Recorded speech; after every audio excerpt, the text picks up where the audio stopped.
Okay, welcome to the final installation of the ill-Esha versus Bass Gorilla tutorial series, in which I attempt to make a track in only 15 minutes. This should be really funny, because it's not really my style to make anything that fast, but here goes nothing. This is also going to be very different than all the other tutorials I've done, because the previous ones I was really trying to focus more on formats that everybody could interpret, but in reality, I'm a piano player. I've been playing piano since I was 4 years old. I'm a little stupid with drawing MIDI. I do everything drawn in, and it's the fastest way for me to work. So I'm going to kind of show you how I normally get an idea going and, later tweak it and refine it. We're going to start out with the piano. I've got this Addictive Keys modern upright here. With a little reverb on it, which I think I'm going to make it a little smokier. And I'm just going to jam out on the piano and try and find something I like. And then I'm going to build a beat and around it and get going. So let's see how this goes.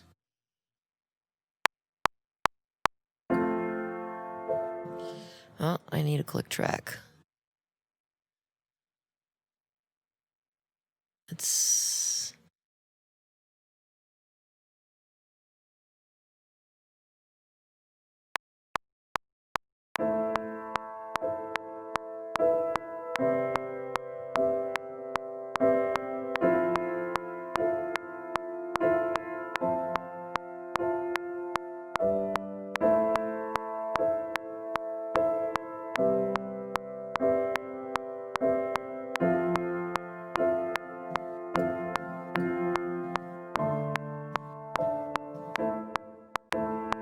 All right, we're going to pretend that that's the most awesome piano riff ever made, and we're going to keep going.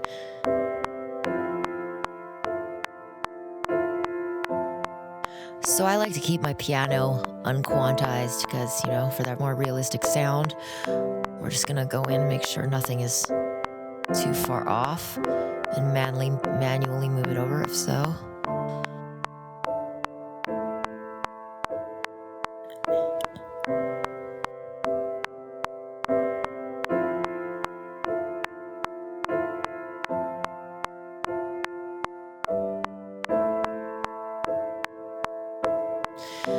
So I'm probably going to end up taking this out later on, but it's just a template for me to start building something. So, got this battery kit going on. It's made up of, different samples from myself, my friends, just a little kit I built. And I'm going to start jamming out a quick beat on that.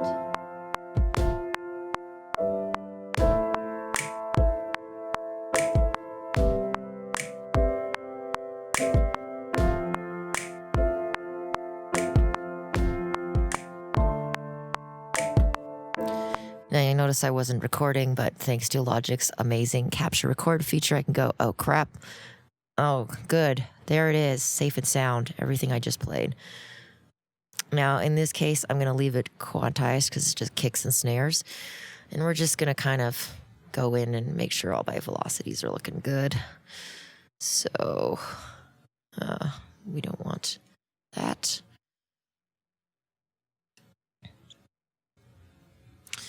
We're going to bring up all of these. Take these. And then maybe I'm kind of all about a live feel in this kind of groove. So we're going to take down some of these other velocities and clean it up a little bit before we keep going. Real quick. Let's get those snares all kind of even as well.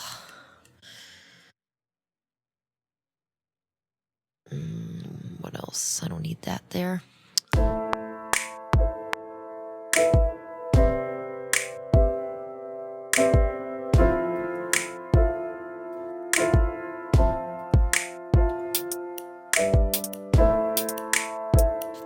think I'm going to do a little bit of like triplet versus simple cymbals. Just start building up a feel and layering the percussion.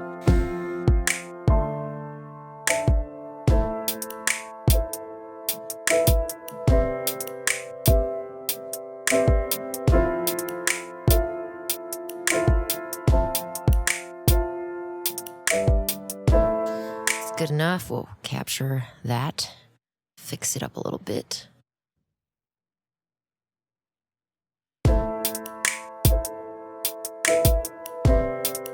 Let's unquantize that.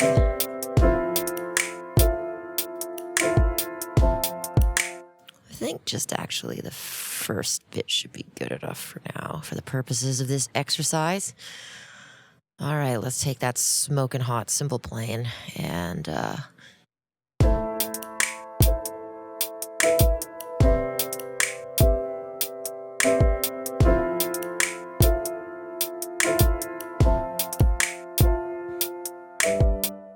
of course, as it goes on, I would probably go back in and fix that even more, but let's all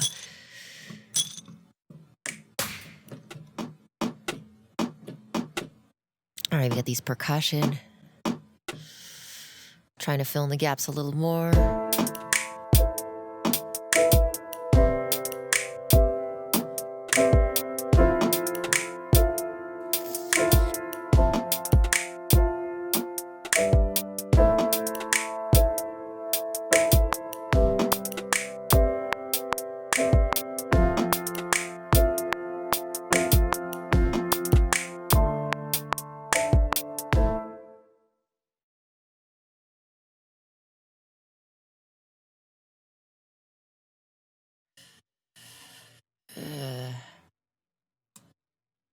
Loop that up to the end.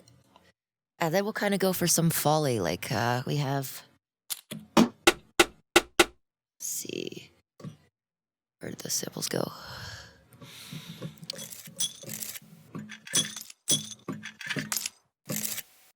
When I used to work in film composing, my mentor told me that everything has a rhythm. People talk in a rhythm, sounds happen. You don't always know what the tempo is, but you can always find it. So sometimes I like to let the samples guide me, play around with them till I find that sweet spot. This one has a great sort of like wind thing. I'm gonna just turn some saturation on and turn the volume up too. So I kind of think that should go in before the snare, almost like how you'd put like a reverse riser thing. So let's just check that out. No. Yeah, that second one's where it should go. So I think I'm going to just slide that in there.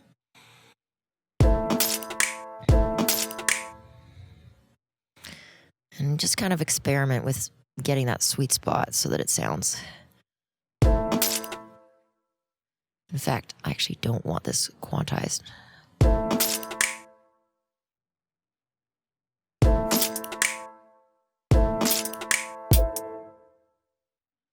Let's mute that for a bit. I don't like that anymore.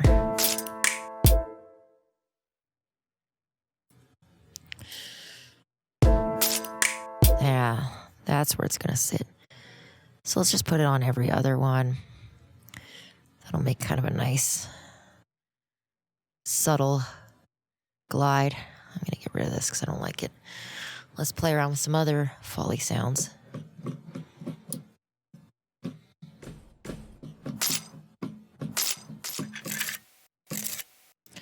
I think I gotta turn this whole channel up actually.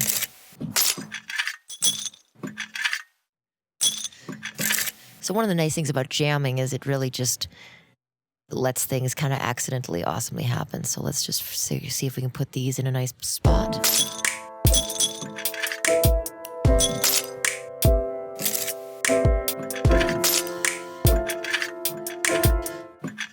That's a nice little slide that might go alternating as well.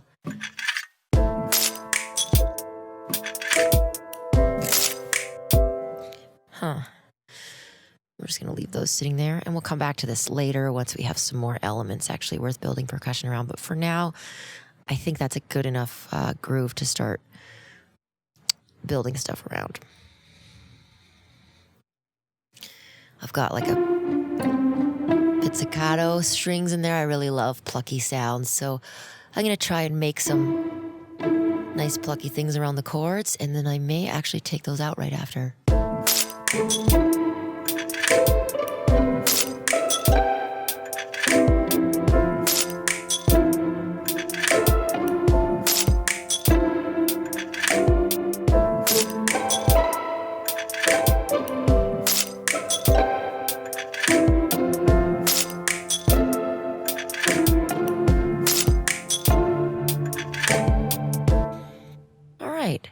So I got those, and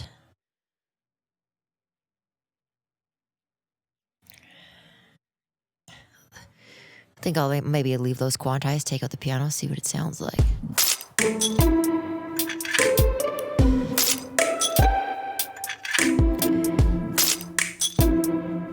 And you know, my natural instinct as a piano player is to just play right on top of things. So this kind of lets me just create that syncopation.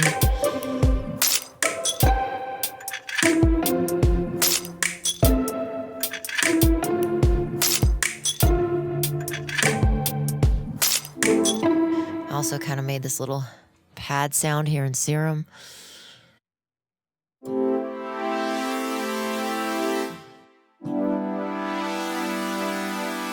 It's kind of got that fake brass kind of deal going on. I'm going to make it a little wetter. So just sort of have it rise up. One of the most important things to me in a track is building space. And so this kind of just really lets me curl the sounds around each other.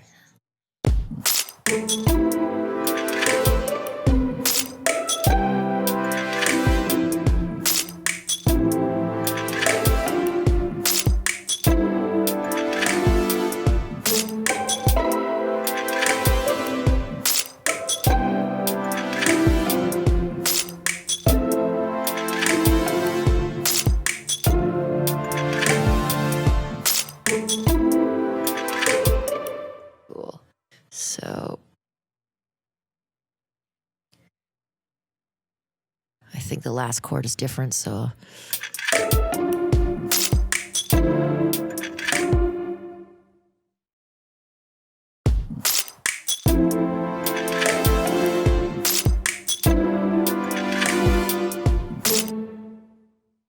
nice. And so now that I've got the basic sounds, I might add a vocal, but for now, we're not going to get into that today. We're going to just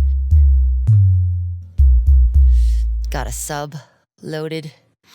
I've already got it sort of separated into bands so that it's where I want it from the start, and I can process it and make it better later. But for now, it's just a simple sub with really melodic stuff. I don't really want the bass to get in the way of everything. And then I'll just kind of play around finding that perfect syncopation, make the bass and the melody really work together.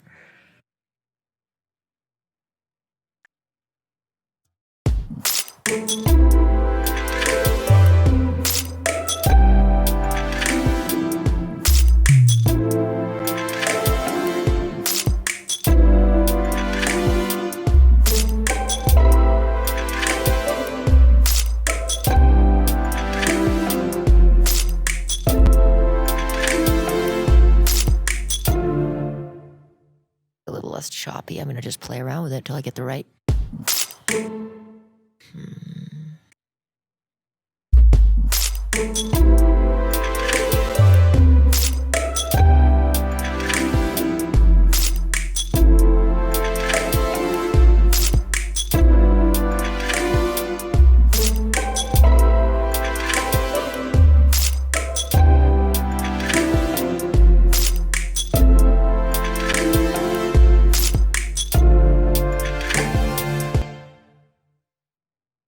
Something simple like that gives me a good place to start. And now I'm just going to kind of quickly tweak some things until I feel like I'm at the point where I can really start to spread things out, do all the fun stuff like sound design, just really expand upon this idea that I just made.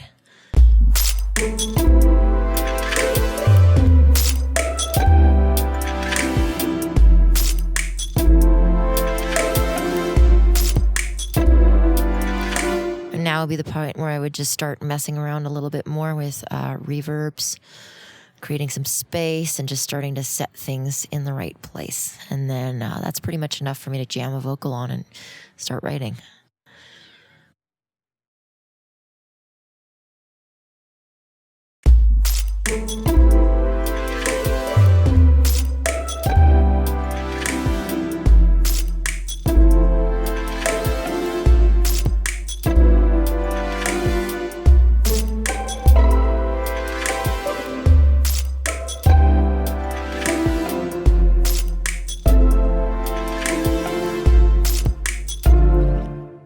thanks for watching. This has been the last of my tutorials. I hope you've enjoyed them. Have a good one.